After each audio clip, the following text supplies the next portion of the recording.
আসসালামু আলাইকুম, আশা করি সবাই ভালো আছেন, আমিও ভালো আছি। তো কাল আমি একটা ভিডিও আপলোড দিয়েছিলাম এয়ারপোর্টে থাকি আইরা আইনার কম বেশি সবাই আমার হুস করছেন যে ভাই তুমি কে লেগে ইমার্জেন্সি করে বাইর যেতেছো, কোন কারণে।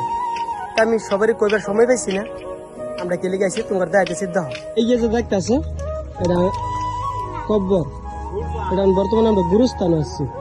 আর এই কব্বরটা হয়েছে কার জানো? এই যে এই ভাইবার মা মারা গেছে। আর একটা মানুষ চিনবা তোমরা সবাই, আমার লগে কাম করে, এই যে এনামুল, আমি ডাহি মাইমেলি নিতেন। আর মা মারা গেছে ধরো, আর বর্তমান গুরুস্থান হয়েছি কব্বরের মাঝে বেড়া দিবার লাগিয়া। এনে করে আমি ব্যাগটা দেখাবার পাইছি না, কারণ আমি সময় পাইছি না। রাইতে জানাজার পর হয়েছে, রাইতে মাটি দেওয়া হয়েছে, তাই সব দেখাবার পাইছি না। তো ইনশাল্লাহ সবাই দোয়া করবেন। আর একটা কথা, সবাই আবার হুস করবেন যে ভাই তোমার কি লাগে। আমার লাগে তোমরা সবাই কম বেশি কইবা যে কাকিমা। আমরা কাকিমা ডাহি না, আমরা চাষি ডাহি। তাঙ্গর চাষি আছেন, মারা গেছে। তো তোমরা সবাই দোয়া করবা খাস করে।